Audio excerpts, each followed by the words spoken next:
Bienvenidos y bienvenidas a Poca Calle, un podcast del Centro de Estudios Horizontal, en el cual conversamos de la democracia y sus desafíos, tal vez de una crisis que para muchos tiene un adversario, los autoritarismos populistas. Bueno, nos gustaría encontrar cada vez más respuestas a la siguiente pregunta: ¿cómo, con las herramientas de la democracia liberal, podemos encontrar formas de enfrentar esta crisis? Una crisis que, hay que decirlo, hace algunos años jamás hubiera sido tema, cuando la democracia liberal era un gran consenso.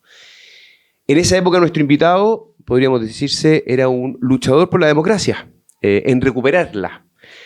Fue director de un importante diario, The Clinic. Es periodista, ha publicado además varios libros, entre ellos Cuba, Viaje al fin de la revolución. Fue convencional constituyente, espacio en el cual compartimos grandes experiencias. Es un reconocido analista político y actualmente dirige Democracia UDP, y por lo tanto tenemos grandes temas con don Patricio Fernández Chadwick. Mucho gusto, Hernán. ¿Cómo está usted? Estable. ¿Dentro de la gravedad o no? No, estamos bien, pasándolo bien. Oye, no deja de ser interesante, creo yo, que tú estés hoy día en un proyecto académico, nosotros en Horizontal, también preocupados de la democracia, algo que daba la impresión era un consenso global, también en Chile, porque la recuperamos, costó mucho. No sé si hace 10, 15 años hubiéramos dicho, en 10, 15 años más vamos a estar dedicados de nuevo a la democracia. ¿No te parece que hay algo particular? Sí y no. En tanto el tipo de preocupaciones que motiva ahora, sí. Pero la democracia es como un ámbito que a algunos nos viene fascinando desde siempre. Piensa tú que Walt Whitman, digamos, le canta a la democracia. La poesía y la literatura norteamericana es canto a la democracia. Moby Dick es leído por muchos, como por Hawthorne, por ejemplo, como un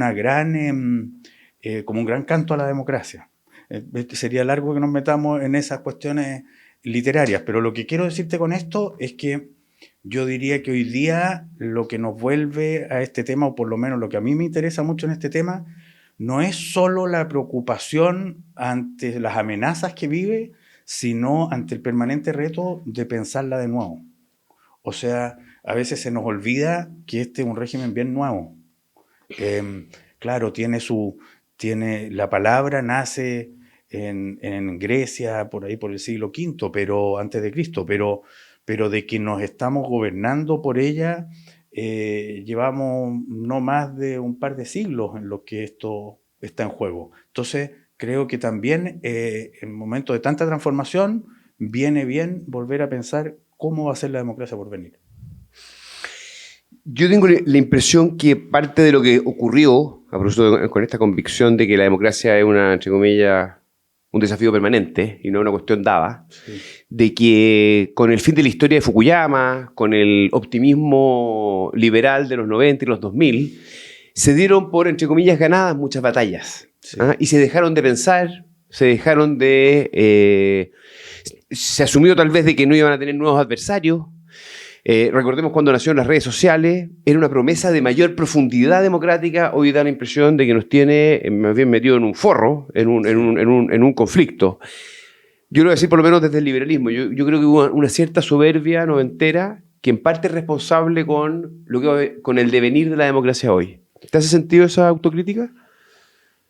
Sí, y creo que hay más. O sea, me hace sentido, pero creo que también hay mucho más. En el sentido que estábamos terminando ahí un mega periodo histórico en el que Chile forma parte. Se llamó el fin de la Guerra Fría.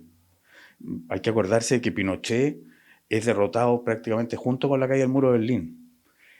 O sea, aquí hay es el comienzo del fin de algo que yo creo que no terminamos de enterrar, de hecho. Está muerta, pero no la hemos terminado de enterrar.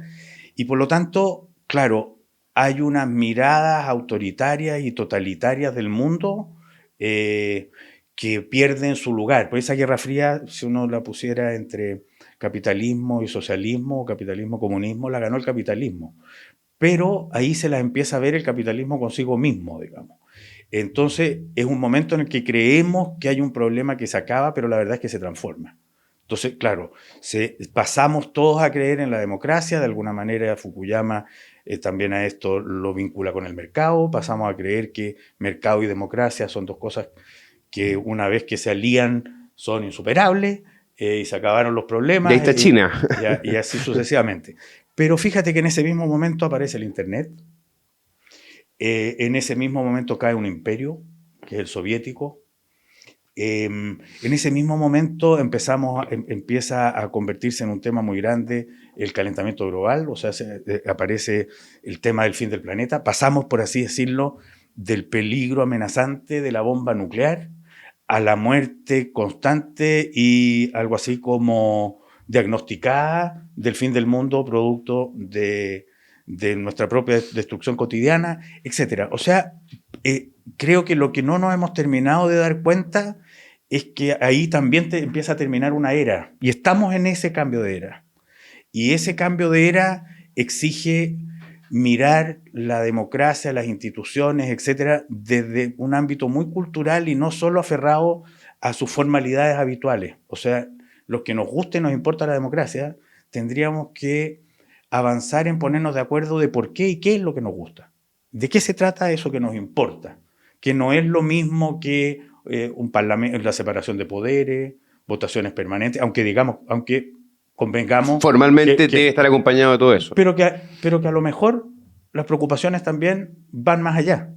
Por ejemplo, para pasar al tiro como a pasar en esto, a buscar reflexiones como conducentes a superar estos problemas.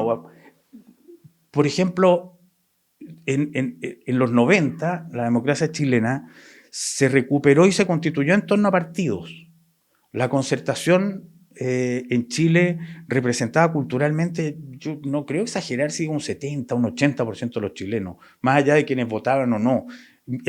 Llegaba a sectores hasta de derecha y por supuesto que llegaba a sectores extraparlamentarios del PC, que más allá de que no se sintieran parte propiamente, habitábamos una cierta cosa.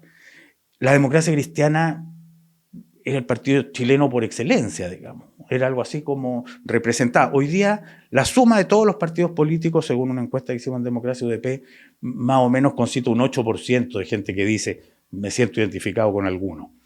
Pregunta que uno se podría hacer entonces, dado que esto coincide con un cambio tecnológico impresionante. ¿No será que de pronto una gran pregunta ahora es qué son los partidos políticos?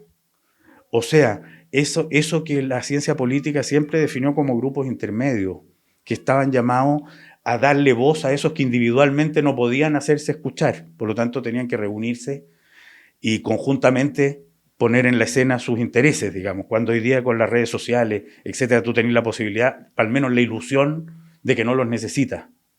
Cuando antes se necesitaba ir a un mimeógrafo para que todos pusieran una idea en común y se la mostraran a otro, y hoy día lo puedes hacer con tu solo teléfono.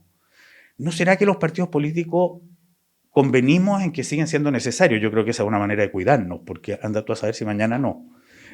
Convenimos en que siguen siendo necesarios para orquestarnos, pero ya no nos representan. Hay un tema aquí. Nosotros en la convención experimentamos cómo sin partidos, con la experiencia de alguna manera de administración del poder que ellos tienen, es muy difícil construir algo.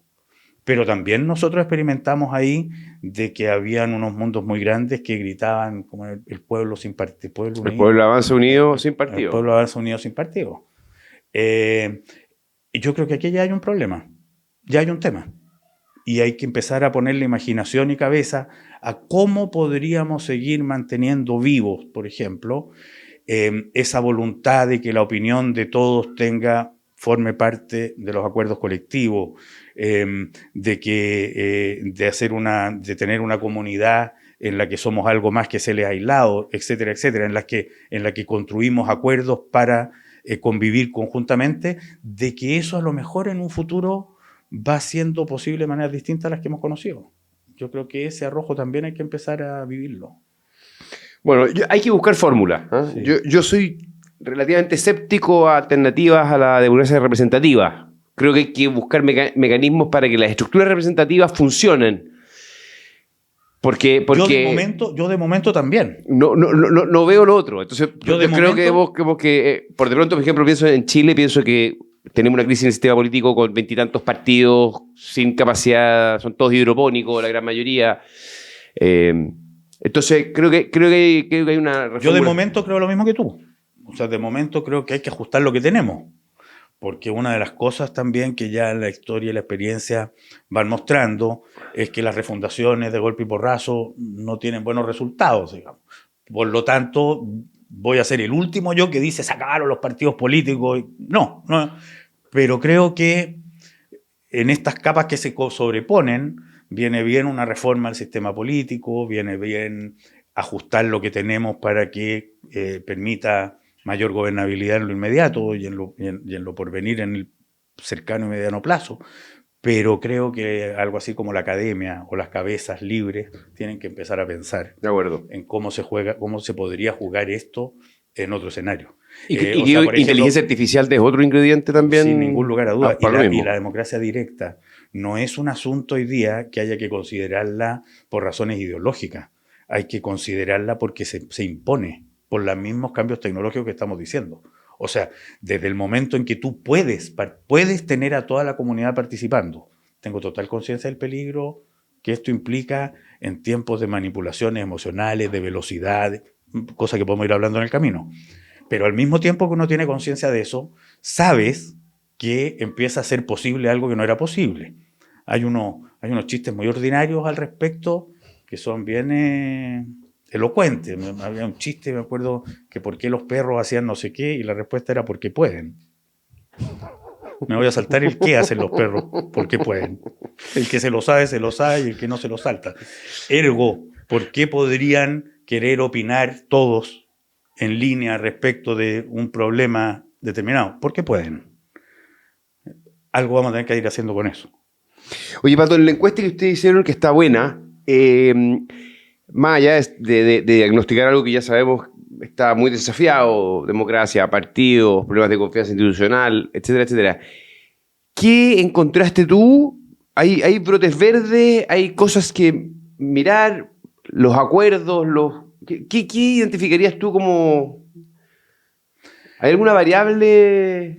A mí hay varias cosas que me interesan, pero hay una que me interesó especialmente, que también no tiene nada de novedoso, de hecho dialoga con algo de lo que decían los entrevistados callejeros que hicieron ustedes. Esa parte no la he visto todavía, pero no importa. Bueno, pero ya la voy a ver. Ya la voy a ver porque se filtró. ¿Ah? Todo se filtra. Todo se filtra. Que tiene que ver con el tema Hay palabras que yo creo que las tenemos que ir cambiando. Yo creo que el lenguaje en todo lo que estamos en este tema es muy importante. Por ejemplo, una palabra que hay que empezar a tratar de guardar, para usarla solo en determinados momentos, es la palabra democracia.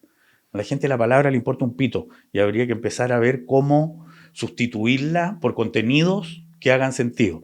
Y otra de esas palabras, yo diría nuclear al respecto, es la palabra centro. El centro.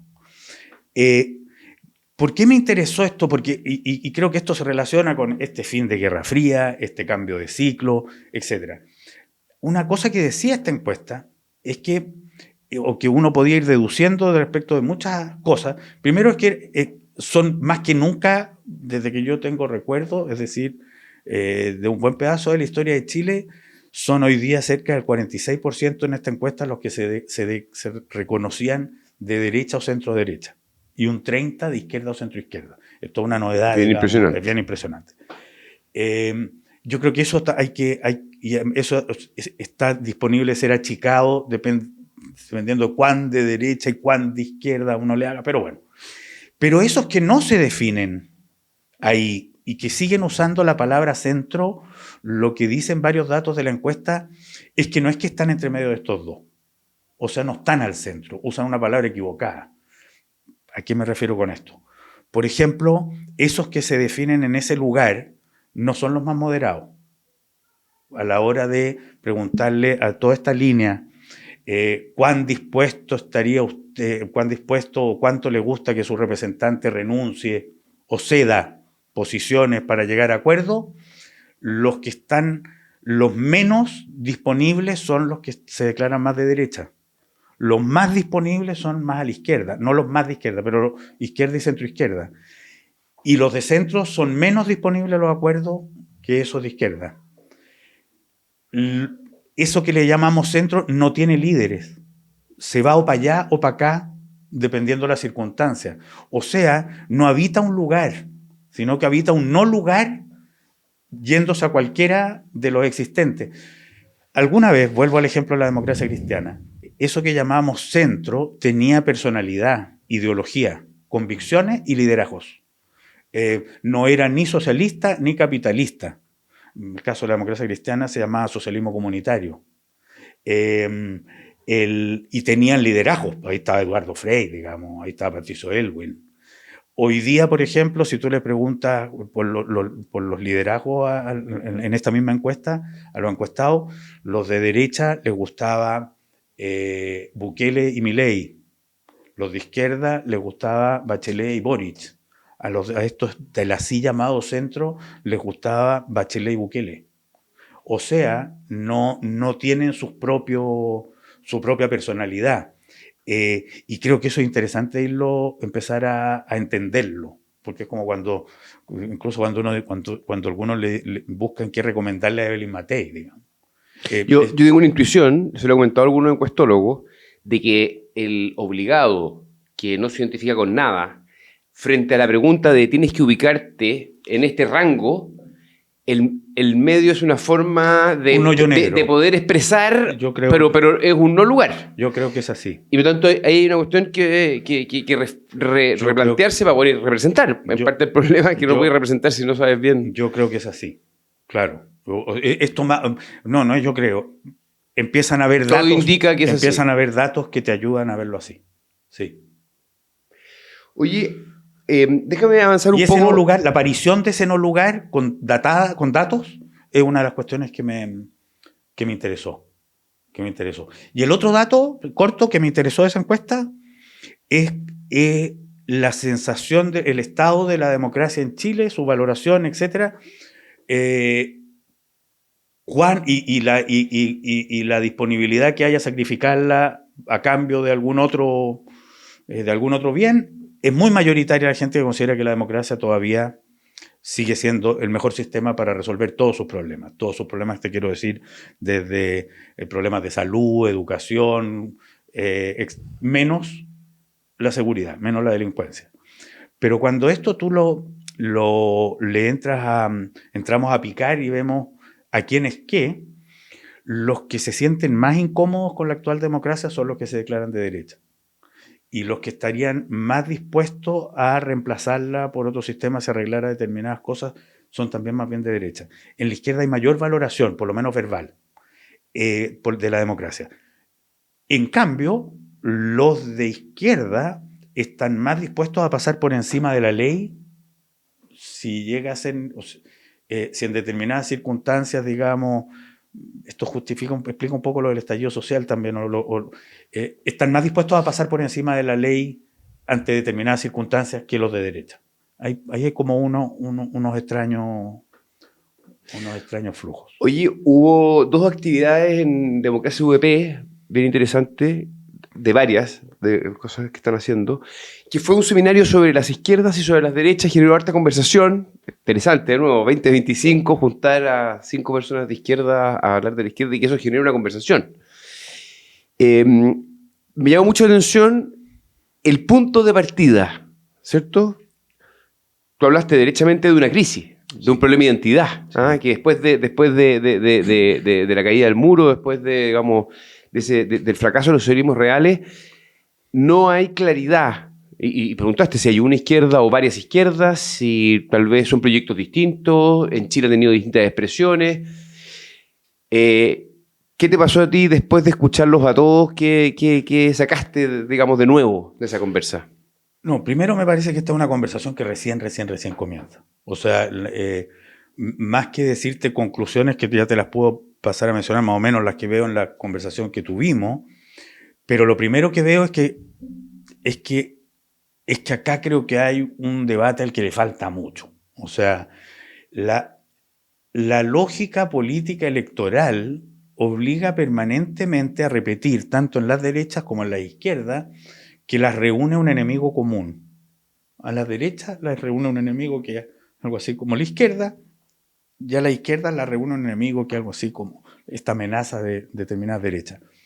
A mí me carga me molesta, me inquieta y me incomoda esta lógica de unidades de la derecha y de la izquierda. Yo creo que el verdadero problema de la izquierda lo tienen con la izquierda. Y creo que el verdadero problema de las derechas lo tienen en las derechas. Y que después hay una cosa electoral que genera otra cuestión, pero que hay algo por resolver. Que estas lógicas electorales oculta y oculta y oculta. Al interior de la izquierda hay diferencias que no son matices, que son diferencias radicales. Voy a contestarte, lo que me pasa a mí, que eso puede no importarle a nadie, pero y lo voy a tratar de exponer de la manera más clara. Yo entre Jadwe y Kaiser no puedo votar. No estoy diciendo entre Jadwe y, no sé, Evelyn Matei. O sea, quiero decir, son igualmente adversarios para mí. No forman parte de eso con lo que yo quiera construir nada, digamos. Bueno, como demócrata quiero construir con todos, pero me entiende lo que quiero decir a la hora de participar en un proyecto compartido. Yo tengo la impresión de que con los dos peligro ser exiliado de la misma manera, digamos. O sea, no... y creo que este problema hay que ponerlo sobre la mesa. Hay mentalidades autoritarias, hay afectos justamente y curiosidad por el devenir de la historia, por los nuevos retos, dudas por poner arriba de la mesa que algunos no quieren. Y a mí me interesa mucho discernir eso. O sea, a mí me importa que la izquierda no sea una. No quiero que la izquierda sea una. Bueno, no lo es. No, bueno, por supuesto, pero lo que quiero decir es que ese debate quiero que tenga más fuerza. Quiero que tenga más fuerza. Y no te lo voy a decir en la derecha, pero espero que en la derecha también. Porque me resulta evidente, digamos, que hay universos ahí que debieran no complicarse mucho en decir, mira, compadre, estamos más lejos que la cresta. Pero déjame hacer un punto sobre eso. Y esto todavía cuesta... Pero yo creo que ese debate que tú querés en la izquierda va a ocurrir, pero después de las elecciones. Porque en parte hoy día la izquierda tiene una candidata con una lista, hay una segunda lista, pero dentro de todo van unidos y entonces hay que conservar eso. Pero se notó en ese debate. En cambio, en el debate de las derechas, que vamos con 3 candidatos, algunos incluyen un cuarto, hay un conflicto hegemónico hoy día abierto y de hecho fue mucho más peleado, debatido, con más divergencia. Es una pregunta, digamos, yo tengo la impresión de que sí, el de las derechas que el de las izquierdas internamente, ¿no? No estoy seguro. Es posible que tú lo experimentas. Sí, ahí, digamos. Claro, exacto, no parte del problema, entre comillas. Es posible porque eso que te pasaba a ti con el profesor Silva, yo creo que le pasó, por ejemplo, en el otro a Lagos Weber, no solo con Carmi, sino que con la Constanza Schonhaus del Frente Amplio. Porque ya hay rabia ya. O sea, es como que ya hay historias. Hay animadversión. Hay historias, hay cuestiones. O me arregláis esto, o sea, o me explicáis esto que pasó aquí, o no sé qué queréis que te diga. Pero amigos no estamos siendo mientras no me lo expliqué. Ese tipo de cuestiones. Ahora, en este tipo de debate se da, o sea, todavía uno las nota más todavía está más, en eso de la izquierda estaba más en lo electoral, efectivamente, venía con heridas de una campaña reciente. Pero lo que creo que falta todavía por atreverse a mostrarse son además las diferencias de los proyectos, evidenciarlas. Y después se arregla el pastel, vendrá lo electoral, qué sé yo, pero creo que viene muy bien eso, porque lo que te iba a decir antes, porque lo que esto, aquí hay como una gran trampa, o sea, mientras la supuesta excusa electoral tapa o disimula estas diferencias, la gente se va sintiendo muy lejos de esa conversación electoral que tienen los políticos de cada uno de los sectores. Eso es lo otro que noto. Entonces, no sé si me explico con esto. Entonces, ¿dónde está la trampa para cada uno de los mundos internos?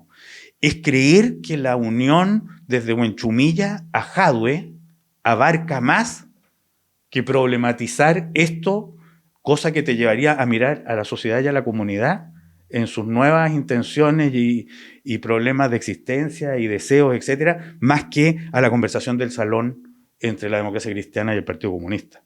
Entonces, ahí se produce un extravío.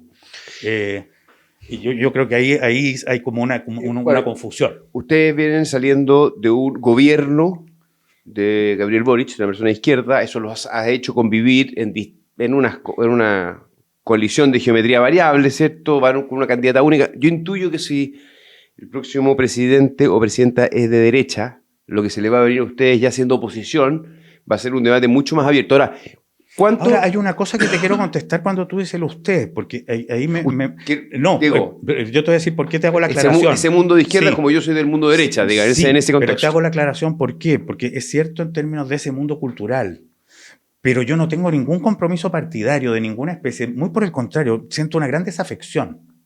Entonces, ese ustedes, sí te lo compro a la hora de que hablemos de mundos, no sé, de gente que venimos de una historia y que más o menos entendemos un valor también de la comunidad, o no sé cómo lo vamos a dibujar.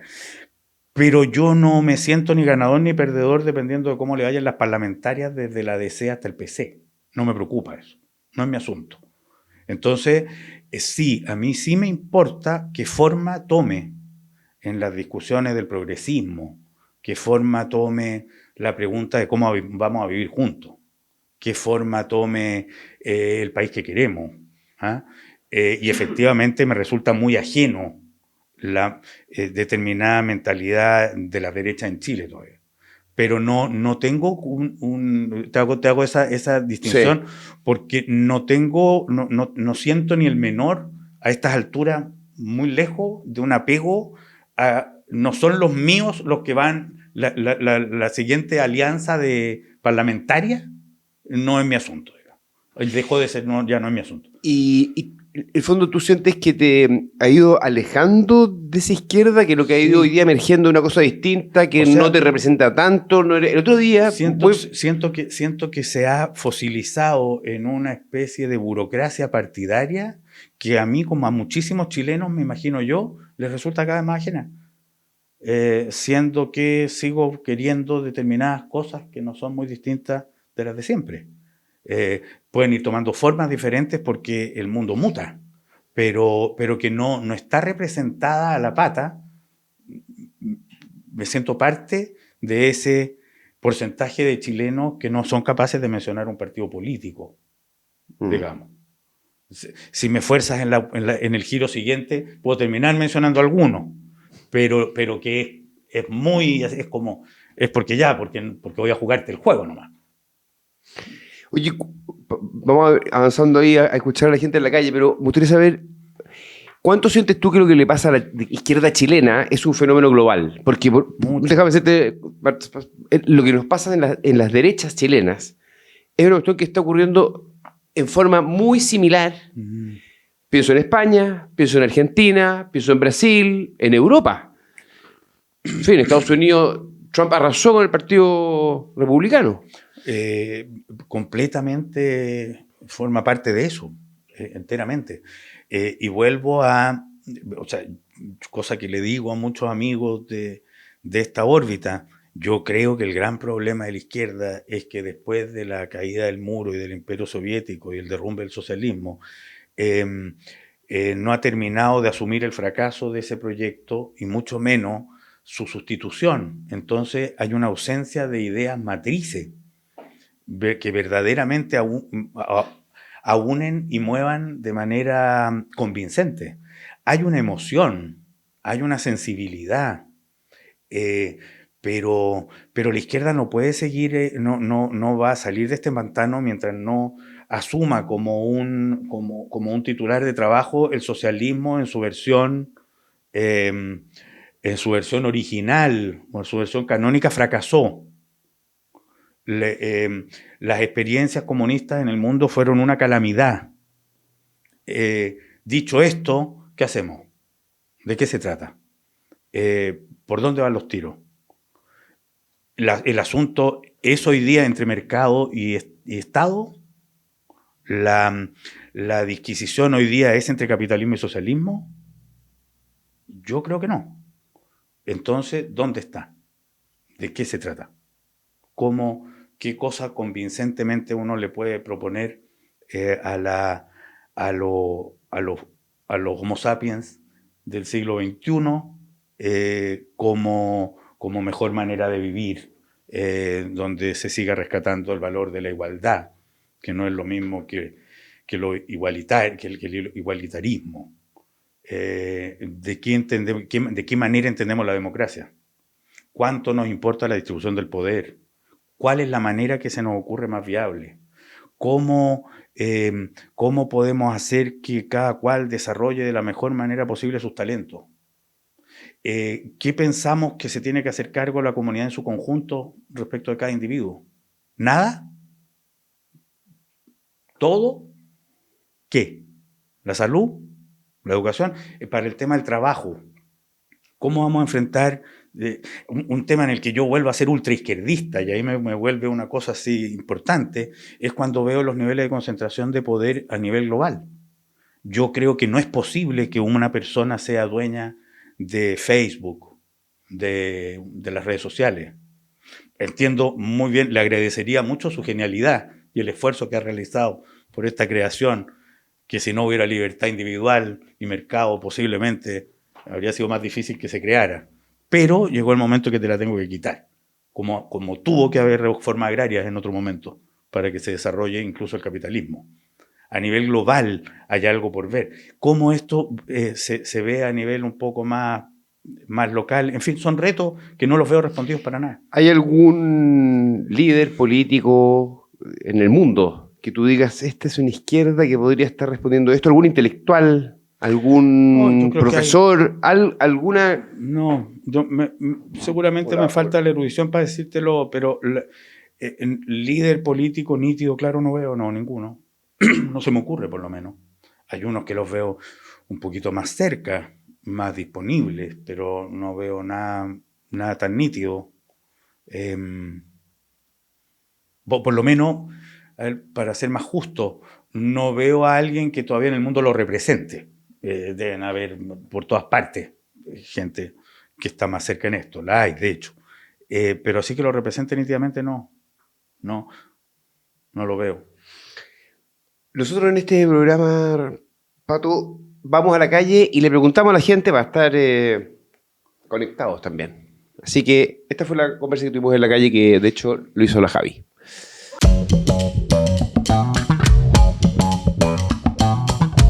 Oye, en los próximos meses tenemos elecciones presidenciales, parlamentarias. ¿En qué te fijas tú para elegir a tu candidata o candidato? Las propuestas que tengan hacia la ciudadanía.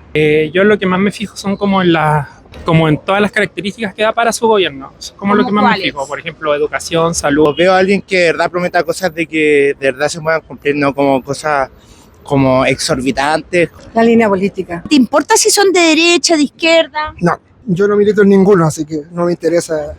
Me interesa lo que proponga y cómo va hacia adelante el país. Sí, tendencia, siempre. ¿Alguna característica que tiene que tener alguien para que tú le pongas la rayita encima? Bueno, que sea relativamente de acuerdo a mi línea política, más o menos. ¿Te gustan los políticos que hacen acuerdos, que llegan a acuerdos, como por ejemplo la reforma de pensiones? Sí, me gustan esos políticos que son capaces de llegar a acuerdo con otro partido político que no sean de ellos. Que sin acuerdo no se construye una sociedad normal. Ojalá Chile fuera así, porque estamos unos acá y otros acá. Sí, me gusta que entre la izquierda y la derecha hayan acuerdos, porque eso habla de que se pueden llegar a acuerdos, tengan pensamientos distintos. Cuando le preguntamos a los chilenos, la gente dice, sí, me gustan los políticos que hagan acuerdos, pero después estamos votando a los extremos. ¿Cuál será la razón de eso? Es que los políticos nos llevan a votar los extremos. ¿Por qué? Porque no hay candidatos medios.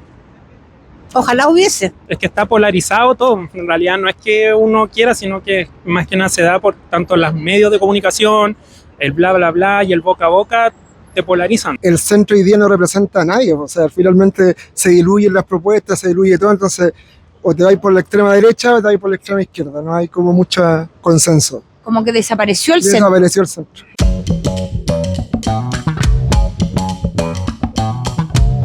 ¿Hace sentido?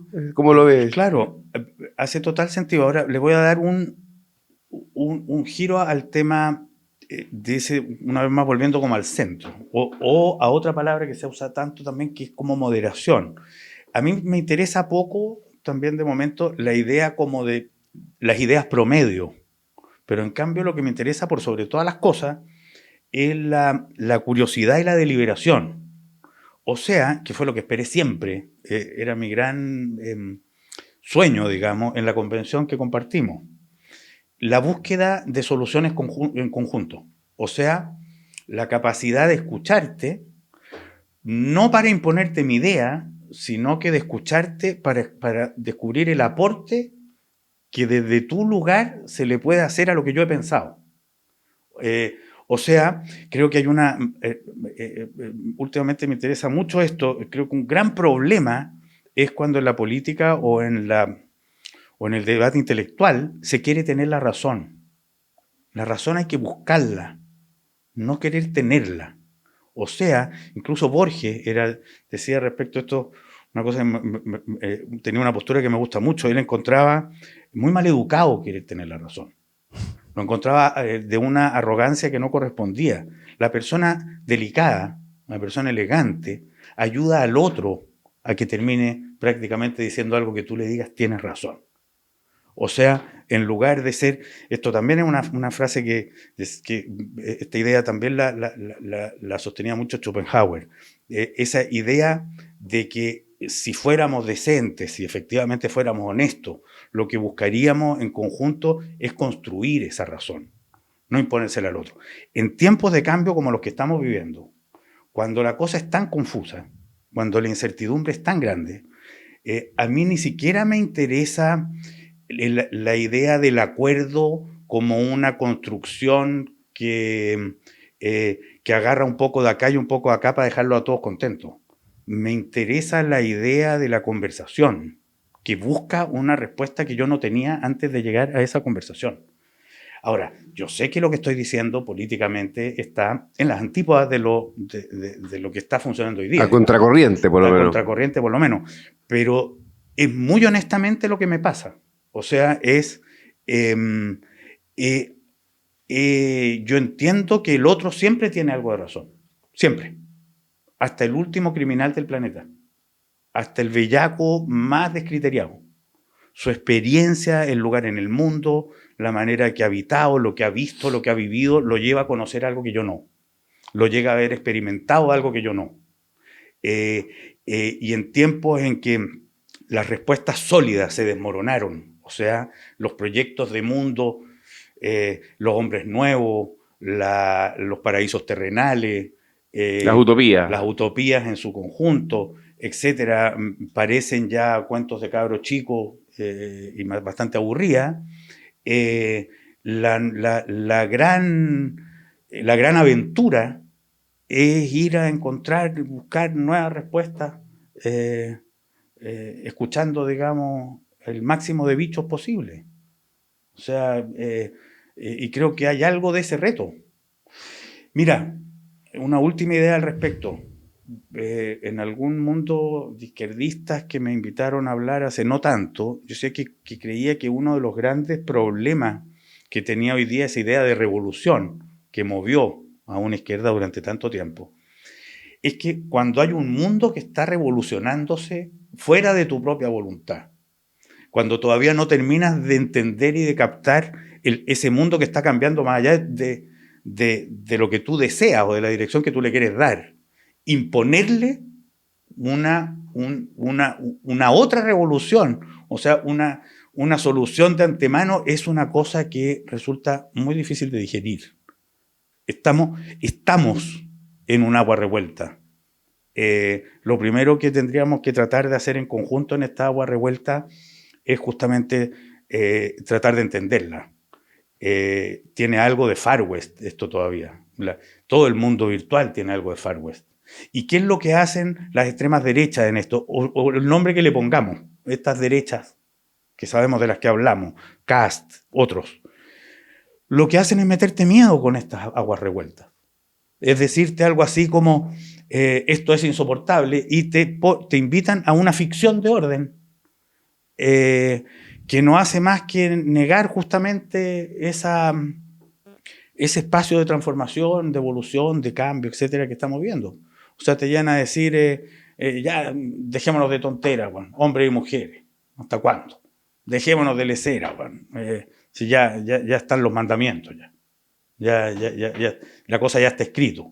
Y dejémonos de lesera. Aquí el hombre pone orden. Y lo que se necesita es autoridad. ¿O no, señora? Ahora, ¿hasta cuándo? Enrique Correa. ¿Hasta cuándo tonteamos? Enrique Correa estuvo en el último programa acá y decía que, en el fondo, producto de la incertidumbre que vivimos en el mundo, pero también en Chile, inseguridad ciudadana, narcotráfico, crimen organizado, incertidumbre económica, dificultad para llegar a final de mes, cuando el ser humano está en esas condiciones, el miedo, que es una forma de reaccionar instintivamente, porque sabes que hay riesgos, es lo que en el fondo, individualmente y familiarmente, es lo que domina como actitud social.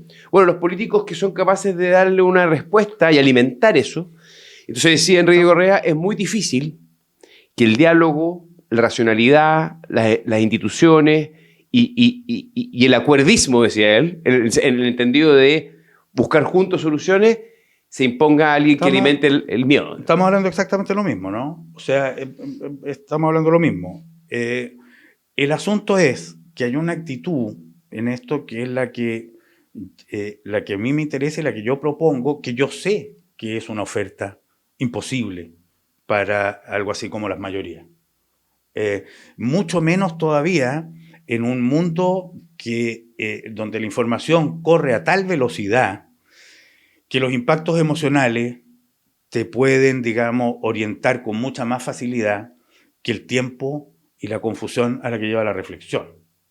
Y por lo tanto, todo eso que sea tranquilizador, así sea en apariencia, que es lo que yo creo que dan esas respuestas autoritarias, que es una especie de orden aparente, que no sé qué posibilidad de sostenerse tengan.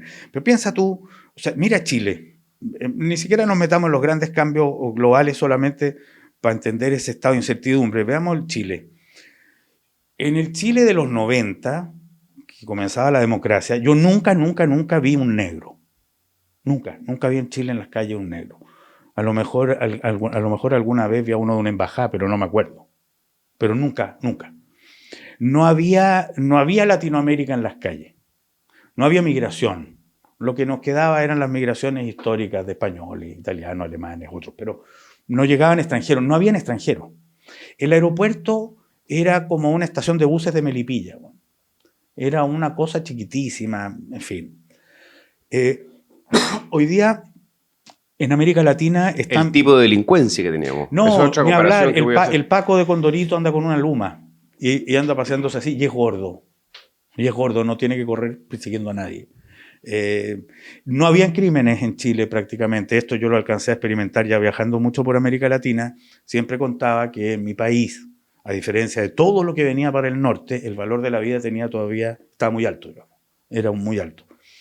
De pronto se llenó de migrantes. La ciudad de Santiago, que era una ciudad pueblerina, se convirtió en una metrópoli, penca o no, pero con aires de metrópoli. En medio de esto estaban habiendo la mayor corriente migratoria de la historia de América Latina. No solo han salido cerca de 8 millones de Venezuela, sino que se calcula entre 2 y 4 han salido de Cuba.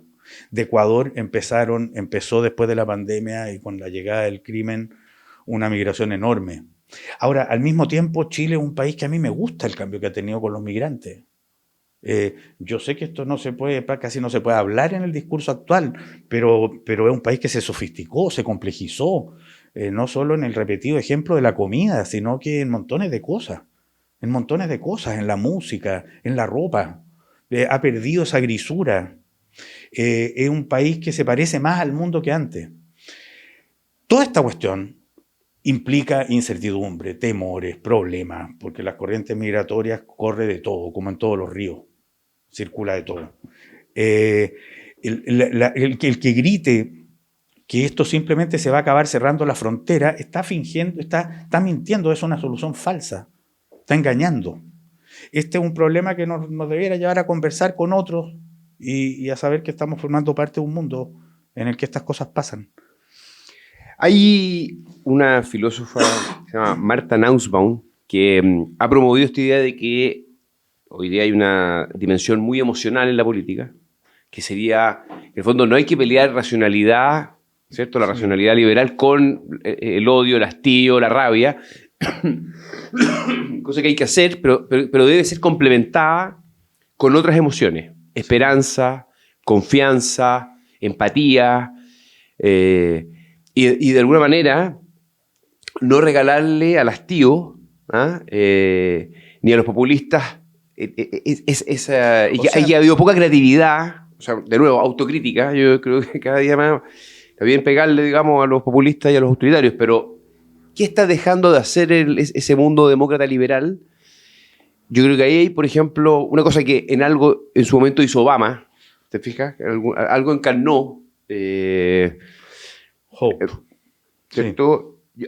Se ha dejado de creer en eso, también incluso en esas emociones, en esos valores que hay detrás de esas emociones. Yo te insisto, esto nos vuelve un poco al comienzo de la conversación también, o por lo menos de una idea que trataba de poner aquí en juego.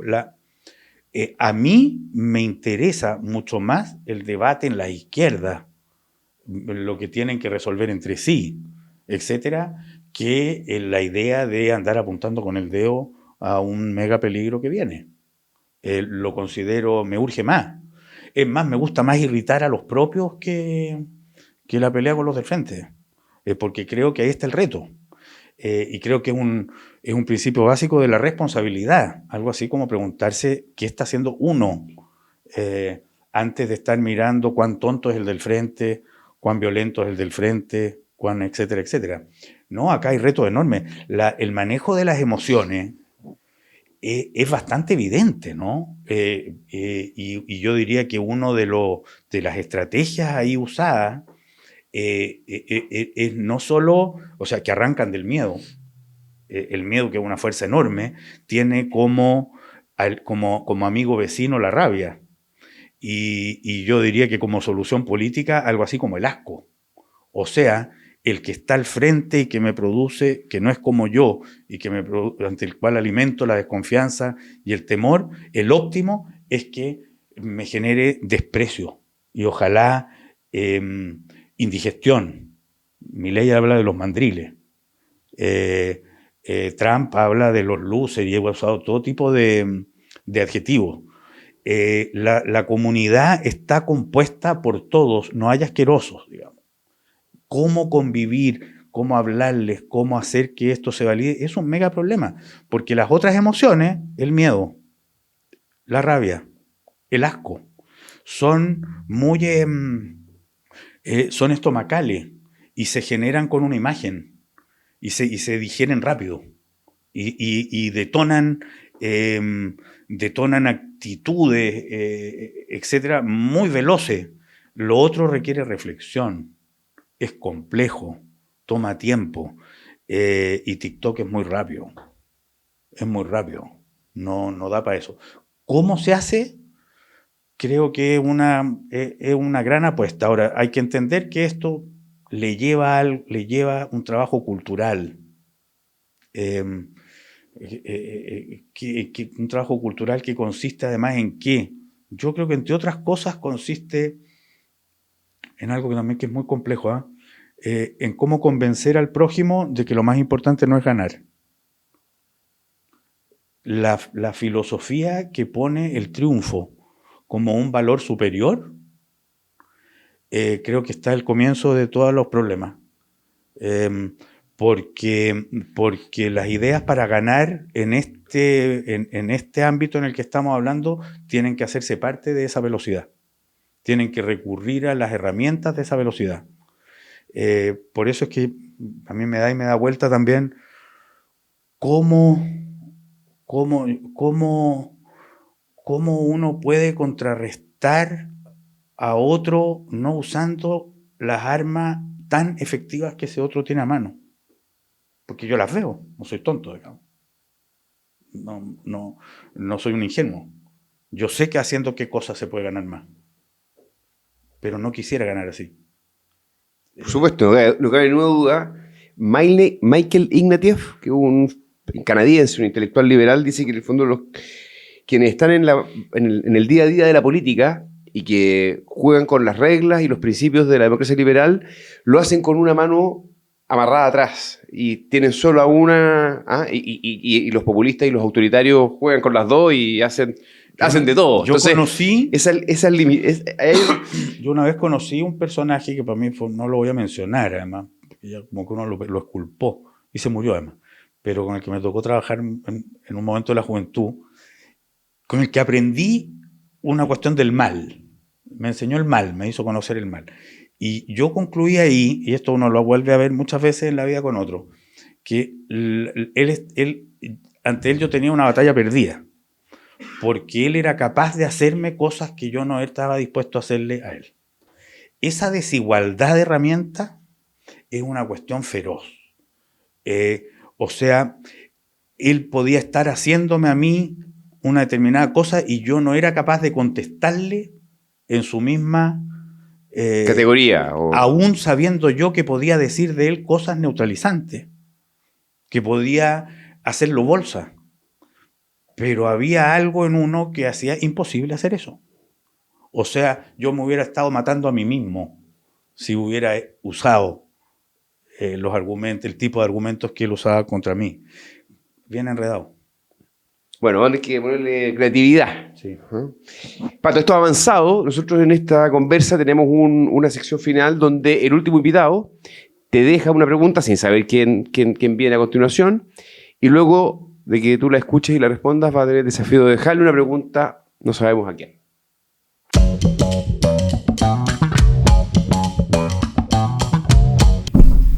¿Qué piensa usted del riesgo que la mayoría de la gente esté dispuesta a sacrificar libertades por el orden? Creo que esa es la pregunta clave que tenemos hacia adelante.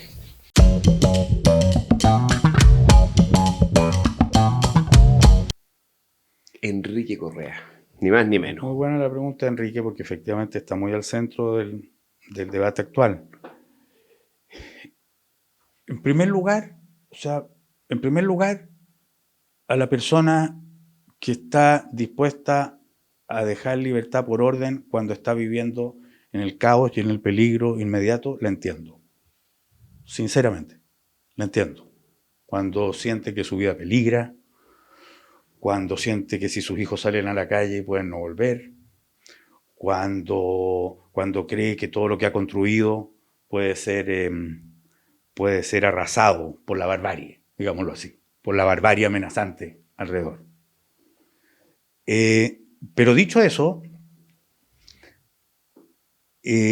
también habría que contarle a quien está sintiendo eso, con lo que no lo vas a convencer, pero en un determinado nivel de deliberación y cultura no puede no decirse, es que cuando ese autoritarismo se impone, deviene otro capítulo de la historia muy negro, y que a lo largo de la historia humana tiene montones de capítulos.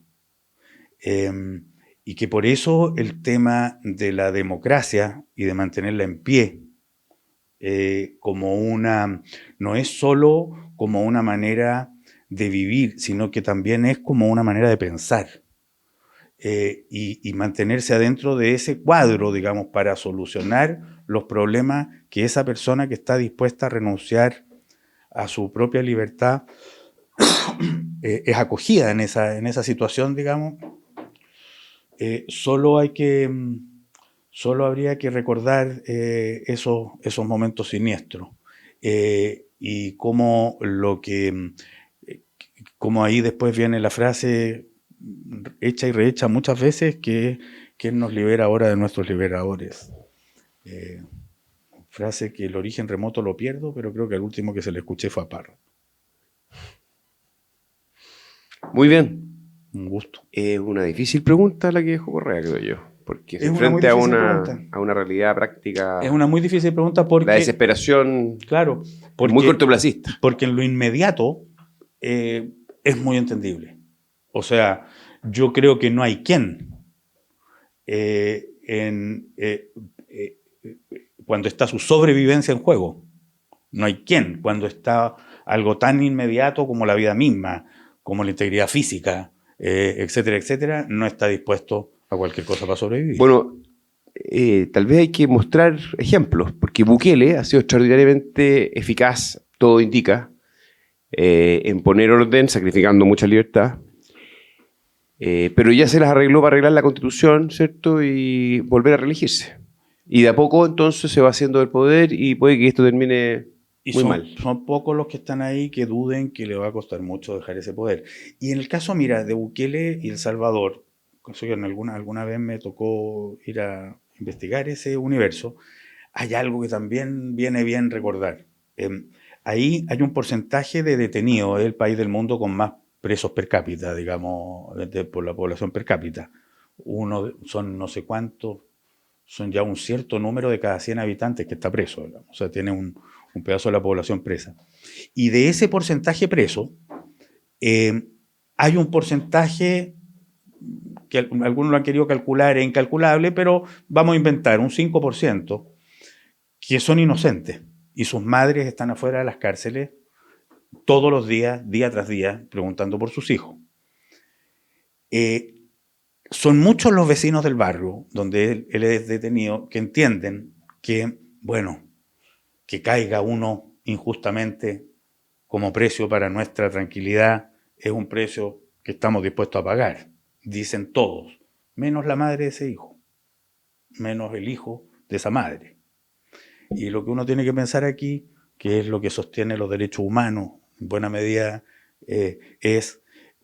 piensa que ese detenido injustamente es tu hijo, porque de lo contrario no se puede dimensionar por qué es tan importante el Estado de Derecho y por qué es tan importante que eso no encuentre justificación.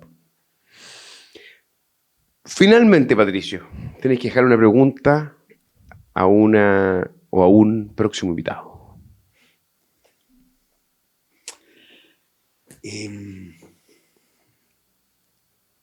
Mira, esto tiene quizá una vuelta de la misma pregunta que hizo antes Enrique. Uno ve que uno de los valores que está hoy día siendo muy importante en la discusión política en Chile es algo así como el valor del orden, la autoridad. Yo le preguntaría al próximo invitado qué valor y qué importancia le da justamente al orden y a la autoridad respecto de la manera en que éste se establezca. O sea, ¿cómo pones en el orden de los valores políticos a cuidar el orden? Me sospecho yo a veces que en torno a esa palabra ronda incluso el fantasma de Pinochet. El orden. ¿Qué significa el orden? Muy bien. Pato, muchas gracias. Un gusto. Y nosotros nos vemos próximamente en una nueva conversación aquí en Poca Calle con Javi Parada. Le mandamos un saludo. Nos vemos. Chao, chao.